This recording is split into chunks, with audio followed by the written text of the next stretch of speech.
फंस गई ना आखिरकार मेरे जाल में, मिताली। सच तो ये है कि मैं तुमसे प्यार की वजह से नहीं बल्कि अपने फायदे के लिए शादी कर रहा हूँ। तुम्हें शायद याद भी होगा कि मुन्नी कभी हमारे ही घर में काम करती थी। वह सब देख सुन चुकी है, इसलिए अब असली खेल शुरू होने वाला है। इस बार मिताली के थप्पड़ का ऐसा जवाब मिलेगा कि उसे खुद समझ नहीं आएगा कि हुआ क्या है। कहानी में अब बड़ा मोड़ आने वाला है। मुन्नी अब चुप रहने वाली नहीं है। वह खुद ही मिताली को अपनी शादी से दूर कर देगी और पहली बार दोनों के बीच सीधा टकराव देखने को मिलेगा। दरअसल हालात ऐसे बन चुके हैं कि मिताली के लिए यह बात हजम करना मुश्किल हो रहा है कि ऋतिक अब मुन्नी से शादी करने जा रहा है। वह हर हाल में इस रिश्ते को तोड़ना चाहती है। उसके व्यवहार में अभी भी वही घमंड झलकता है। वह मुन्नी को आज भी उसी नज़र से देखती है जैसे पहले, एक साधारण नौकरानी की तरह। लेकिन सच यह है कि मुन्नी अब वही लड़की नहीं रही। मेहनत और संघर्ष से उसने अपनी पहचान बनाई है। आज वह एक कलेक्टर बन चुकी है और सरकार की सेवा कर रही है। इस मुकाम तक पहुंचने के लिए उसने बहुत मेहनत की है। फिर भी मिताली का रवैया नहीं बदला।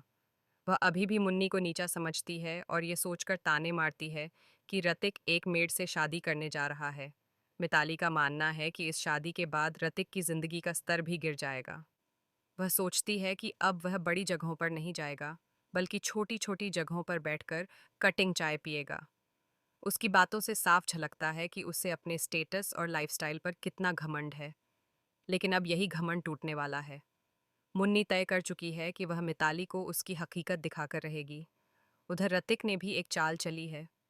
उसे डर है कि कहीं मिताली शादी में कोई हंगामा न कर दे या फिर अपनी बेटी टिमजी की कस्टडी को लेकर कोई नया तमाशा खड़ा न कर दे।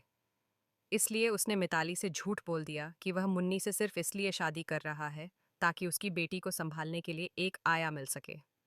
ऋतिक की इस बात को सुनकर मिताली को लगा कि उसकी सोच सही थी। उसने यह पूरी बातचीत चुपके से रिकॉर्ड भी कर ली। वह इसी रिकॉर्डिंग को हथियार बनाकर सही वक्त पर शादी रोकने का प्लान बना रही है। शादी का दिन आता है और जैसा सबको डर था वैसा ही होता है। मिताली वहां पहुंचकर जोरदार हंगामा शुरू कर देती है। उसकी आवाज और आरोप सुनकर माहौल अचानक तनाव से भर जाता है। तुलसी ये सब देखकर खुद को रोक नहीं पाती। वह आगे बढ़कर मिताली को जवाब देना चाहती है, लेकिन तभी मुन्नी उसे रोक देती है। मुन्नी शांत आवाज में कहती है कि इस बार वह खुद जवाब देगी। वह कहती है कि मिताली को समझाने की उसने कई बार कोशिश की है, लेकिन मिताली हर बार अपनी हद पार कर देती है।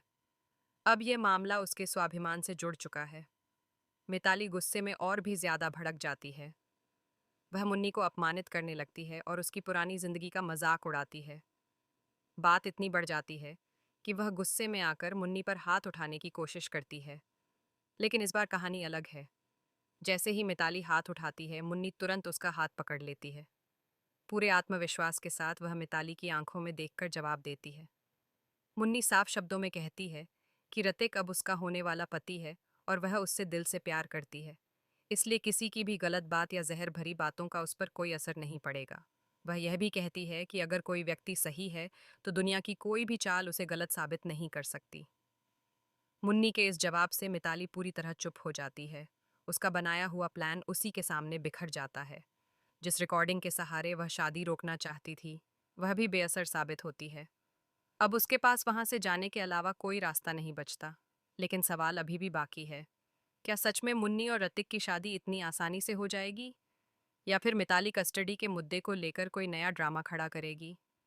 आने वाले एपिसोड में यही देखना सबसे ज्यादा दिलचस्प होगा कि मिताली की अगली चाल क्या होगी और क्या मुन्नी अपने रिश्ते को हर मुश्किल से बचा पाएगी।